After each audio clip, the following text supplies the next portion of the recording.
매주 월요일 코너입니다. 종교 넘어 아하. 종교의 우를 넘어 이웃 종교와 화합하고 협력하는 분들을 초대해서 이야기 나눠보는 시간인데요. 흔히 기독교라고 하면 과학과 상충하거나 이웃 종교를 배타시한다고 생각하는 분들 많으시죠. 최근 일본의 한 종교학자가 기독교도 과학과 대화할 수 있고 이웃 종교와도 대화할 수 있어야 한다는 취지로 뜻깊은 책을 한 권 출간했는데요. 제목이 종교와 과학과 대화하는 기독교입니다. 자, 오늘은 이 책의 저자이신 난잔대학교 인문학부 교수이자 난잔종교문화연구소 연구원인 김승철 교수님과 말씀 나눠보도록 하겠습니다. 교수님 안녕하세요.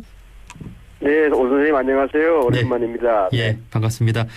자, 교수님과는 지난 2017년 4월에 인터뷰를 하고 5년 만에 이렇게 인사를 드리는 것 같은데요. 그동안 잘 지내셨습니까? 예, 감사합니다. 얼른 제가 찾아뵙고 말씀을 여쭤야 되는데 이렇게 멀리까지 전화 주시기도 죄송하고요. 좀 감사를 드립니다. 요새 한국 들어오겠습니다만 코로나 관계로 그저 한국 자주 못 가고 여기 나고야에 쭉 있습니다. 잘 지내고 있습니다. 네. 자, 지금 교수님께서는 앞서 소개한 대로 난잔대 인문학부 교수이자 또 난잔종교문화연구소 연구원으로 일하고 계시는데요. 이 난잔종교문화연구소에 대한 소개를 좀 먼저 해주시죠. 네네, 간단하게 말씀드리면 여기 일본의 나고야라고 하는 곳에 그 연구소가 있는데요. 저희 연구소는 1974년에 가톨릭 교회의 신원회, 그러니까 하나님의 말씀의 회라고 하는 수도회가 창설한 그런 연구회입니다. 연구회가 연구소가 만들어진 목적은 1962년에서부터 65년까지 가톨릭 교회에서 바티칸 제2공의회라고 하는 이제 큰 모임이 있었는데요. 거기서 이제 1965년에 이제는 기독교가 다른 종교와 대화하는 시대로 접어들었다라고 하는 큰 선언문을 하나 낸 것이 있습니다. 그래서 다종교와 대화를 해야 된다라고 하는 취지를 이제 실천하기 위해서 만들어진 그런 연구소입니다. 네. 그러니까 개신교가 아니라 이제 천주교 기반의 이제 학교군요. 네네, 저는 개신교인입니다만은 가톨릭 여기 연구소에서 활동하고 있습니다. 네. 자, 일본에서 이제 한국인으로서 이제 종교학자로서 이제 일을 하고 계시는 건데요. 최근 뜻깊은 책을 한 권 내셨습니다. 제목이 중심은 어디에나 있다. 종교와 과학과 대화하는 기독교인데요. 어떤 책입니까? 예, 무슨 그렇게 큰 책은 아니고요. 그죠? 그동안 제가 공부해왔던 내용이 기독교와 특히 불교와의 대화, 그리고 기독교와 자연과학의 대화라고 하는 것을 주제로 해서 무슨 학회라고 하는 데에 대해서 발표도 좀 해오고 했었습니다. 그래서 그동안 그것들을 좀 모으고 정리해서 다시 좀 수정을 해서 낸 책인데요. 내용은 간단하게 말씀드리면 기독교가 불교와 대화하고 자연과학과 대화하면은 이제 어떠한 21세기의 신앙과 신학이 가능하겠느냐라고 하는 내용인데요. 기독교는 잘 아시겠습니다만 전통적으로 이제 기독교는 어떤 유일의 절대적인 종교라고 하는 주장을 늘 해왔습니다. 근데 이제 다른 종교와 만나면서 그러한 절대성의 주장이라고 하는 게 지금 많이 상대화됐고, 또 자연과학에서는 기독교뿐만 아니라 종교 전체가 이제 특히 생물학 같은 데서는 자연의 진화의 산물이라고 설명을 하고 있지 않습니까? 그렇게 된다고 한다면 기독교는 이제 이런 지금까지 전통적인 주장이 어떤 큰 하나의 불교적인 표현으로 하자고 한다면 이제 큰 하나의 무를 체험한다고 할까요? 더 이상 과거의 내용을 반복할 수 없는 그런 이제 상황에 직면해 있는데, 이 상황에서 어떻게 기독교 신앙과 신앙이 가능한가를 이제 나름대로 생각을 해봤습니다. 그래서 고려시대의 진울보조 진울선사의 말씀 중에 이제 그분이 어떤 경전에서 인용한 말씀인데요.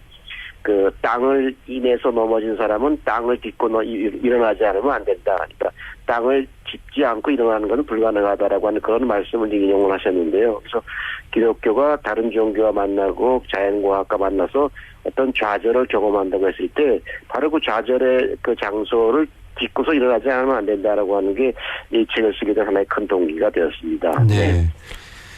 저는 이 책의 제목을 처음 봤을 때 원불교의 이론상이 먼저 생각이 났거든요.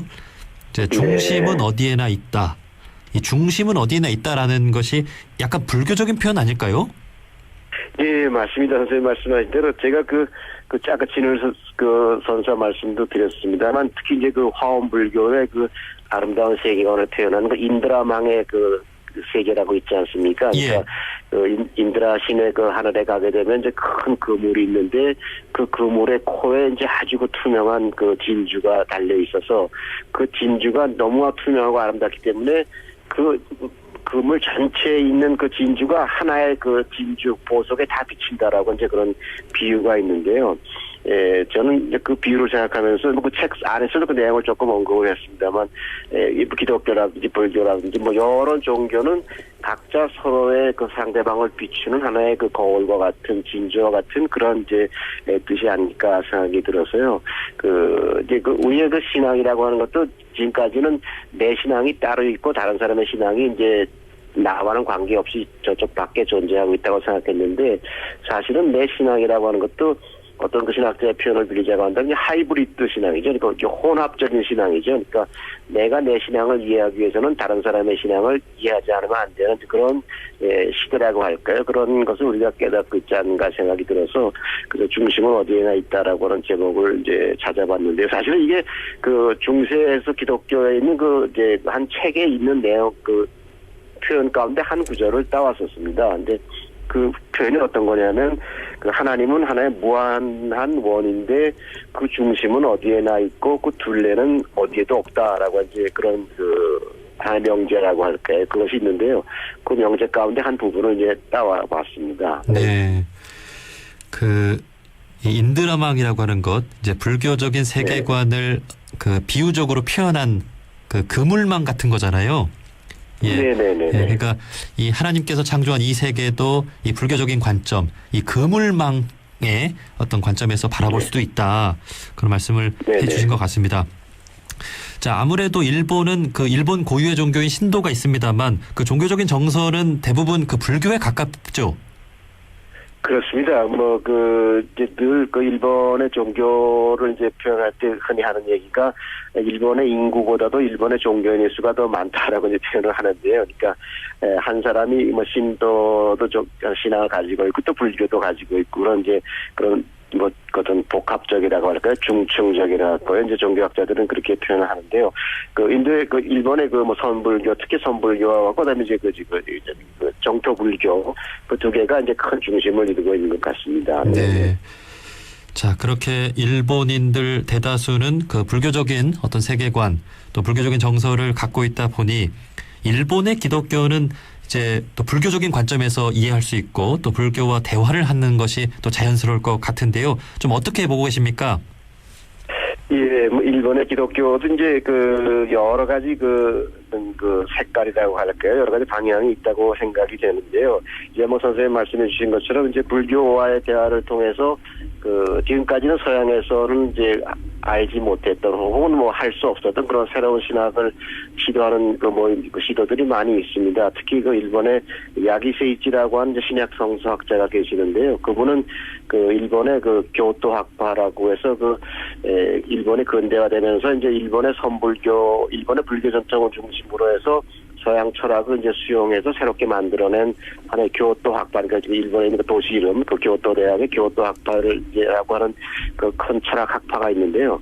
그 학파와 이제 대화하면서 새롭게 신학을 이제 만들어낸다고 할까요? 시도하는 그런 시도들이 아주 특출한 그런 시도가 꽤 있습니다. 네네. 네. 아무래도 일본의 이제 기독교인들은 자연스럽게 이제 불교적인 관점에서 기독교를 바라볼 수 있을 것 같습니다. 아무래도 또 일본의 이 기독교는 또 소수 종교이다 보니까요. 예. 네, 그렇습니다. 자, 반면 우리나라 기독교인들은 그 종교 간의 대화를 또 매우 낯설게 좀 느끼고 있는 것 같습니다. 자, 그렇다면 이 책에서 하고자 하는 그 핵심 메시지를 좀 몇 가지만 좀 소개를 해 주시겠습니까? 네, 그죠. 제가 말씀을 드릴 수 있다고 한다면 이제 선생님 지금 말씀해 주신 것처럼 한국의 기독교는 이제 종교 간의 대화라든지 아니면 이제 과학과의 대화를 굉장히 이제 낯설다든지 아니면 심하게 얘기하면 이제 반신앙적이라고 이제 이해하는 분들도 많이 있는 것 같아요. 근데 그건 아마 이제 역사적 배경이 있는 것 같습니다. 한국의 근대화가 이루어지면서 이제 개화기에 한국에 들어왔던 소개되었던 기독교가 주로 이제 미국을 중심으로 하는 어떤 청교도주의적이라고 할까 이제 근본주의적인 그런 신학이 이제 들어왔었는데요. 네, 그게 이제 근대화를 거치면서 그 일본하고는 이제 한국은 그 근대화를 걸어온 길이 많이 다른 것 같아요. 이제 그렇기 때문에 그 일본의 기독교와 한국의 기독교는 이제 지금 많은 차이가 있는 것 같은데요. 이 책에서 제가 몇 가지 생각해 보려고 했던 것은 사실은 기독교 신학은 이제 늘 변해 왔습니다. 그러니까 그 제일 처음에 이제 기독교가 신학이 형성될 때 자체가 그 그리스 히랍의 문화하고 이제 그 기독교가 만나면서 처음으로 기독교 신학이 이제 만들어졌고요. 그러다가 이제 오랫동안 그 그리스 철학이라든지 그것이 좀 대화의 상대가 되어 오다가 이제 근대로 넘어오면서 15세기, 16세기에 서양에서 자연과학이 탄생하면서 자연과학하고 그 기독교를 어떻게 대화해야 될 거냐라고 하는 큰 과제가 됐습니다. 특히 이제 성경을 읽을 때에도 그런 자연과학적인 어떤 객관주의적 방식으로 읽어야 된다라고 하는 것이 이제 기독교의 큰 자극이 되어가지고 특히 성수학 분야에서 뭐 엄청난 그런 결과를 많은 창조적인 결과를 냈죠.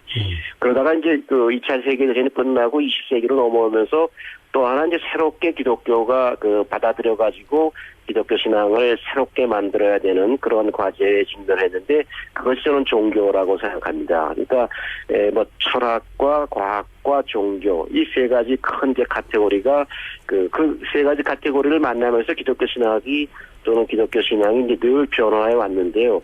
그처럼 아마 또 21세기, 22세기가 되면은 또 다른 뭔가 하나의 그 대화의 상대방이 나타나겠죠. 그래서 기독교 신학이라고 하는 신앙이라고 하는 자체가 뭐 우리들 인간 자체가 역사적으로 제한을 받고 있고 역사적으로 흘러가는 변해가는 존재이기 때문에 그 기독교 신학도 이렇게 변한다고 하는 그것에서 오히려 그 신앙의 더 큰 뜻이 저는 자각되고 인식되지 않을까 그렇게 생각하고 있습니다. 네.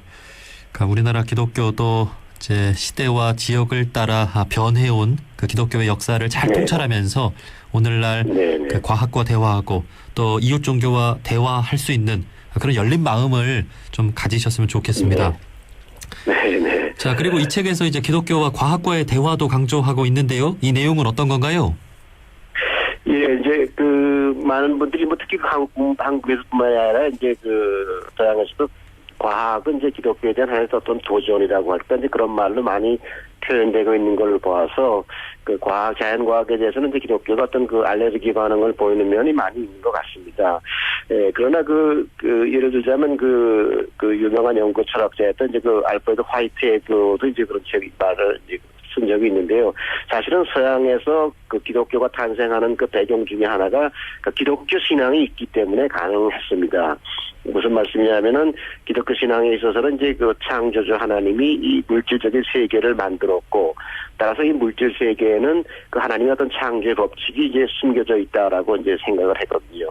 또 하나는 우리가 사는 세상은 하나님의 어떤 신성이라고 그런 걸 담겨 있지 않은 어떤 물질의 세계이기 때문에 뭐든지 얼마든지 충분히 어떤 두려움을 느끼지 않고 그것을 분석하고 이제 측정할 수 있다라고 하는 그 배경이 있었습니다. 그렇기 때문에 이제 화이트헤드는 자연과학이 이 동양에서 탄생하지 않고 이제 서양에서 탄생했다고 하는데요.